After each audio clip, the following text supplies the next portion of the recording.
Assalamualaikum warahmatullahi wabarakatuh. Alhamdulillahi rabbil alamin. Wassalatu wassalamu ala rasulillah sayyidina Muhammad wa ala alihi wa sahabatihi wa mutabi'in, amma ba'd. Alhamdulillah wa syukurillah. Pada kesempatan yang berbahagia ini, insya Allah saya akan jelaskan satu permasalahan dalam Islam, yaitu tata cara salat hajat. Mengapa kita perlu tahu tata cara salat hajat? Karena sebenarnya kita ini banyak kebutuhan, banyak keperluan. Oleh karena itu, kalau ada hajatnya, ada perlunya, seharusnya belajar lari kepada Allah. Jangan salah lari, karena banyak saudara se-Islam kita sebenarnya ibadahnya bagus, tapi kalau ada keperluannya salah lari. Kenapa saya katakan salah lari? Karena banyak yang lari ke dukun, banyak yang lari ke paranormal, banyak yang lari ke kuburan keramat. Na'udzubillah. Ini salah lari.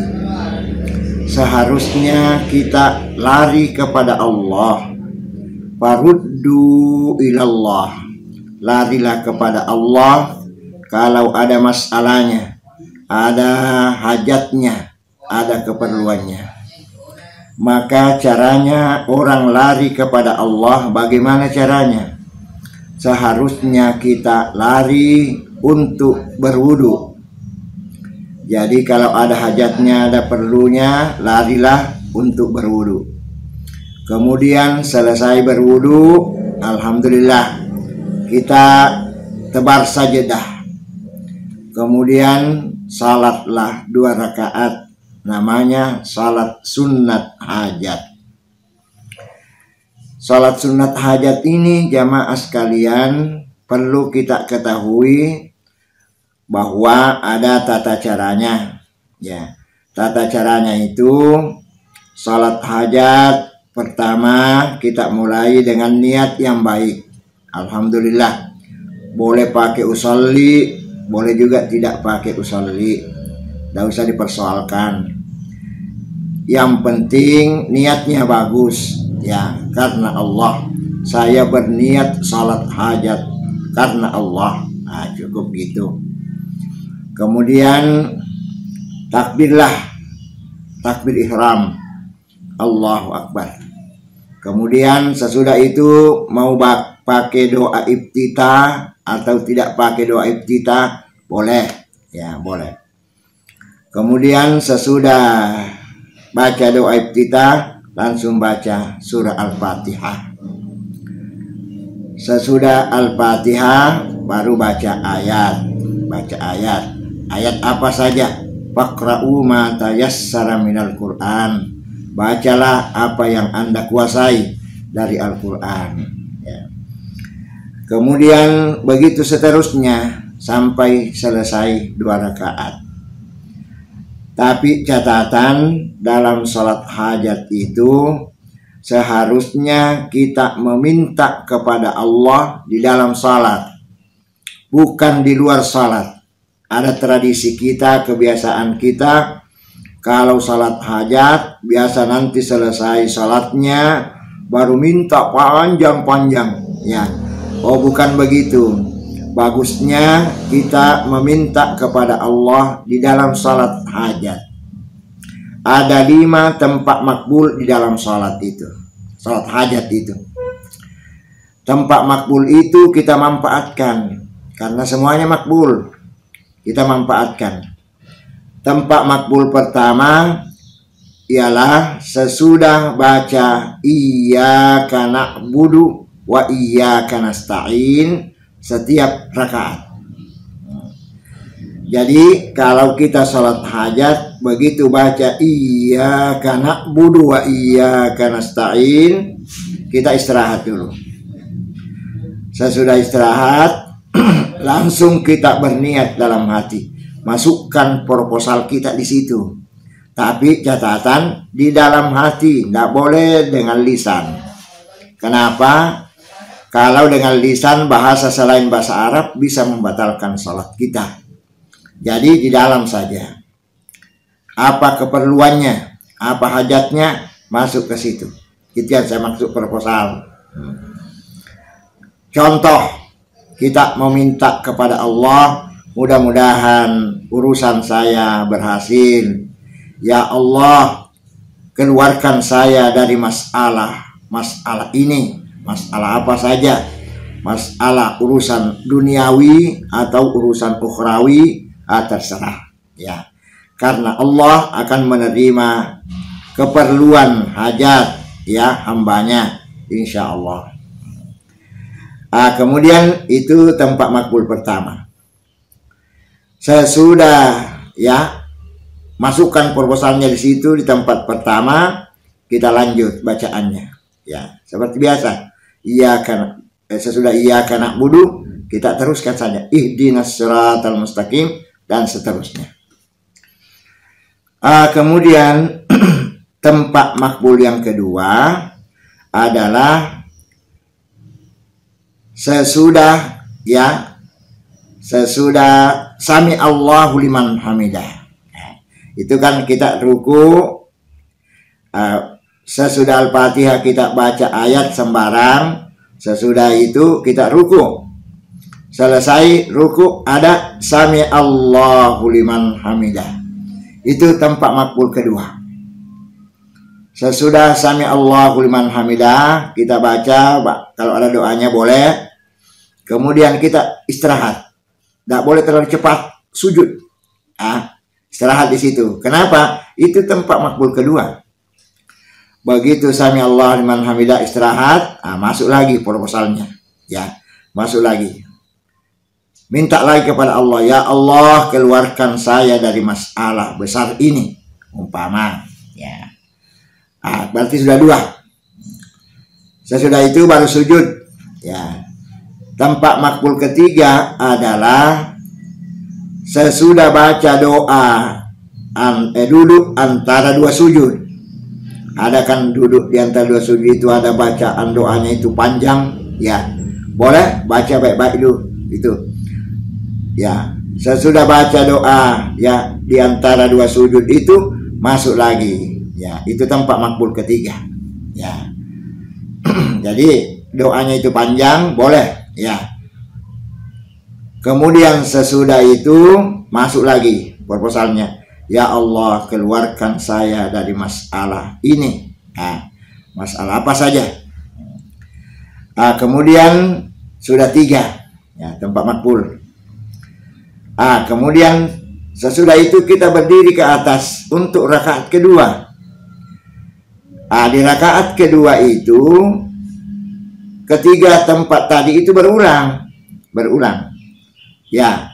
Ada iyyaka na'budu lagi, minta lagi di situ. Ada sami Allahu liman hamidah lagi, minta lagi. Minta lagi situ.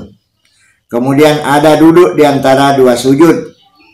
Ya, minta lagi di situ. Manfaatkan. Jadi sudah 6 kali kita berdoa. Tapi baru 3 tempat makbul. Kemudian tempat makbul yang keempat adalah sujud terakhir. Sesudah baca doa sujud terakhir ya, kan ada panjang doanya boleh ya. Kemudian sesudah baca doa sujud terakhir itu kita manfaatkan lagi tempat makbul yang keempat. Baca lagi di situ, minta lagi di situ, masuk lagi proposalnya di situ. Apa? Ya Allah keluarkan saya dari masalah ini. Oke ya. Kemudian sudah 4. Tempat makbul kelima yang mana?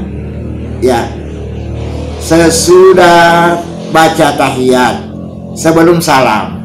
Ya, biasakan orang ya sebelum salam itu dia merunduk ke situ, merunduk. Waktu merunduk itu disitulah tempat makbul yang kelima. Waktu merunduk di situ, ucapkan lagi proposalnya itu, baca lagi dalam hati, ya. Ya Allah, keluarkan saya dari masalah besar ini. Langsung assalamualaikum ke kanan, assalamualaikum ke kiri. Alhamdulillah. Ini ya tata cara pelaksanaan sholat hajat yang bagus.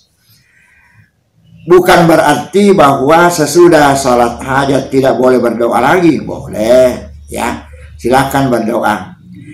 Cuma ada catatan yang perlu digarisbawahi. Karena sebenarnya kalau kita sholat hajat itu 8 kali kita berdoa baru selesai. Tapi 8 kali berdoa itu bagusnya 1 saja yang diminta. Kenapa? Kita pakai skala prioritas. 1 saja yang diminta. Kita punya tradisi salah. 8 kali berdoa, 8 juga permohonan yang masuk. Ya borong dia. Ya. Ini salah. Kenapa? Kalau begini modelnya 8 yang diminta, malaikat itu pusing, pusing. Yang mana mau diterima ini? Ya, logikanya seperti itu, Pak. Tetapi bagusnya jangan 8, 1 saja. 8 kali kita minta, kemudian ya, yang diminta hanya 1, itu terus diulangi terus, ya. Kesimpulannya malaikat, dia mengatakan penting betul ini permohonannya. Kenapa? Karena 8 kali dia minta, tapi 1 yang diminta. Itu yang dimaksud dengan skala prioritas. Kalau ada hajatnya 8, taruhlah. Nanti berhasil 1, baru sholat hajat lagi untuk yang kedua. Saya berikan contoh. Kita punya anak beberapa orang, ya. Kita mau doakan anak kita supaya menjadi anak yang saleh dan salehah, umpama, ya. Boleh. Kita prioritaskan mana dulu yang perlu didoakan. Anak pertama lah umpama. Itu dulu, ya, dalam sholat hajat, ya. Kalau anak yang pertama itu sudah baik, alhamdulillah, baru kita beranjak ke anak kedua, anak ketiga, dan seterusnya. Itu yang penting dalam tata cara sholat hajat, ya. Jamaah sekalian, ya, yang saya muliakan, ini penting, ya, penting. Kenapa? Jangan salah lari, ya. Orang yang salah lari itu, ya, konsekuensinya boleh diistilahkan dengan perbuatan musyrik, ya. Musyrik itu perbuatan dosa besar, ya, dosa besar, ya. Bagaimana caranya kita melaksanakan, ya, ibadah selama ini, baru nilai kita ada namanya nilai musyrik atau ya mempersekutukan Allah. Wah, tidak bisa itu, tidak bisa. Bagusnya ya kita jaga akidah keyakinan kita, ya. Fa'idas ta'anta fasta'in billah. Apabila mau minta tolonglah kepada Allah. Tidak boleh minta tolong kepada siapapun. Alhamdulillah. Ini akidah yang bagus, akidah yang benar, akidah yang diridhai oleh Allah Subhanahu wa taala. Saya kira untuk pertemuan kali ini saya cukupkan sampai di sini. Insya Allah kesempatan berikutnya kita akan bahas lagi salat sunnat yang lain atau tata cara salat sunnat yang lain. Saya kira cukup sekian, kurang lebihnya mohon dimaafkan. Wabillahi taufiq wal hidayah wal afu minkum. Wassalamualaikum warahmatullahi wabarakatuh.